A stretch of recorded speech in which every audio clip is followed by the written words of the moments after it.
Ini juga kita harus sampai, oh seperti apakah sawah. Karena orang mendengar itu kalau dari banyak-banyak warna kulit, banyak suku bahasa, dia tidak tahu sawah itu seperti apa. Inilah sawah itu secara sederhananya, dia itu mempunyai air, ada air masuk, ada air keluar, dan dibatasi oleh petak-petak sawah. Dan air keluar itu sebagai drainase. Ditanami nanti dengan padi. Inilah suasana, ini konservasi secara alamiah. Petani kita itu sangat pintar dulu-dulunya sebetulnya. Tanah yang belereng, dia buatnya jadi sawah dan dikasihnya teras berjenjang ini. Nah, sehingga tanah itu tertahanlah di situ beberapa lama dan mengendaplah airnya, sehingga tanah itu tinggal di sini dan airnya yang keluar. Sehingga produk-produk erosi dari dataran tinggi tertahanlah di sawah. Tidak semuanya masuk lagi ke sungai.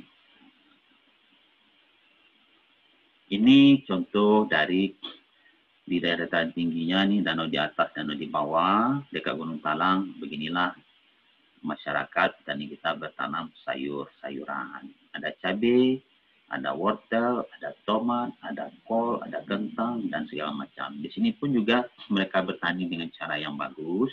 Tidak semuanya tertutup, ada lagi itu ditanam satu-satu pohon kulit manis. Tujuannya ini adalah juga untuk memecah nanti energi kinetik hujannya, sehingga tidak langsung menghantam kepada tanah, tetapi terkurangilah energi penghancur hujan itu.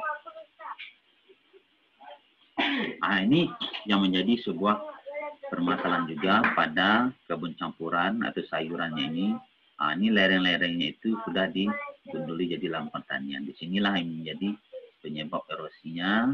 Pertama itu juga sangat tinggi. Harusnya lahan sebagian ini, Anda kamu tengok mereka ada tuh memakai teras walaupun mendatar aja semuanya. Tapi tidak semuanya memakai teras. Yang tidak memakai teras inilah yang menjadi sebuah permasalahan. Ini adalah gambar dari sebaran posisi dari tata guna lahan yang ada di Das Sumani tersebut, di Lembang maupun di Gawan maupun di Imang maupun di daerah-daerah yang dekat di jalan raya. Inilah sebaran dari tata guna lahannya. Dan ini adalah faktor dari erosi tadi, C faktor dari setiap tata guna lahan itu. Kalau hutan itu dia C faktornya 0,001. Sayuran seperti itu C faktornya adalah 0,4. Sedangkan semak belukar itu C faktornya 0,02. Ini ada tabel nih. Dia tinggal mencocok saja dengan tabel.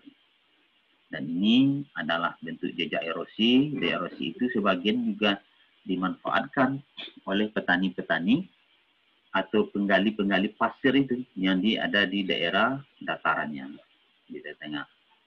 Jadi pasir-pasir ini datang dari puncak-puncak gunung itu, puncak gunung Merapi. Tapi dia menjadi ekonomi bila sampai di daerah yang sungai yang di dekat outletnya ini, daerah Sumani.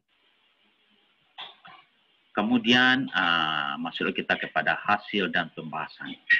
Inilah hasil pembahasan yang kita dapatkan. Jadi 81 sampel itu kita tampilkan dulu datanya secara umum. Secara umum sifat fisika kimia yang ada di Das Sumani tersebut.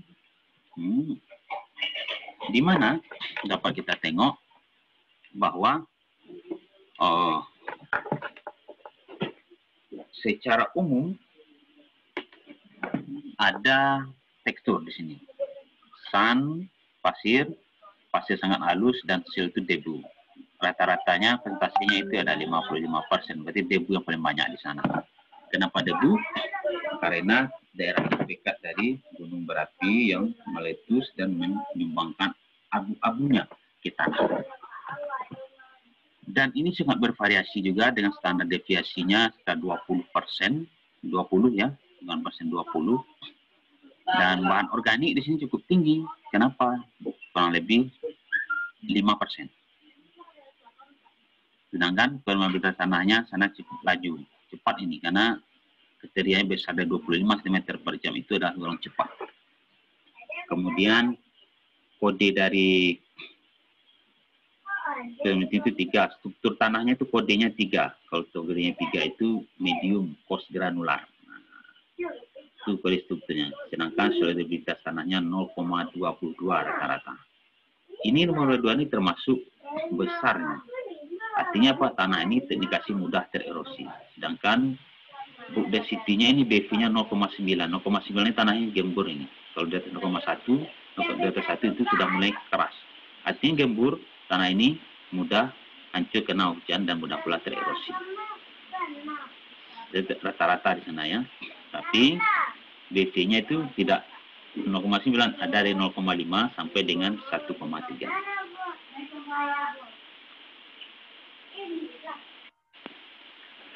Selanjutnya ini adalah mahasiswa yang saya banggakan yang telah kita petakan tadi. Dari titik sampel 81 tersebut kita gunakan survey tool, kita pilih nanti grid-nya atau kita grid dia, terjadilah kita masukkan data K faktor setiap koordinat, L faktor setiap koordinat, R faktor P, maka dapatlah distribusi seperti ini. Spasial distribusi peta dari setiap faktor kontrol erosi. K itu adalah erodibilitas. Yang mana kita tengok nilai dari 0,01 sampai 0,48. Ada daerah yang rendah, ada daerah yang tinggi.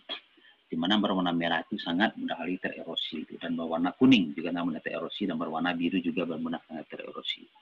Yang tidak mudah itu warna biru yang hambar, yang hijau hambar itu. Kemudian X faktor juga begitu. R faktornya berkisar dari 0,01 sampai 4,52. Besar juga. 3 warna kuning dan warna merah itu sangat besar. Itu mudah sekali faktor LS-nya itu sangat besar, maka mudah sekali tererosi daerah itu. Kemudian C faktor. C faktornya ini dari 0,01 sampai 0,94. Hemat faktor tanamannya 0,01 tadi itu hutan itu karena kecil, campuran. Sedangkan 0,94 itu warna merah itu adalah bangunan atau rumah, atau dia itu daerah yang terbuka, tidak ada penutupnya di sana. Kemudian P faktor konservasi, dapat kita tengok 0,39 itu berarti konservasinya berupa cover crop saja, tanaman penutup sama-sama belukar.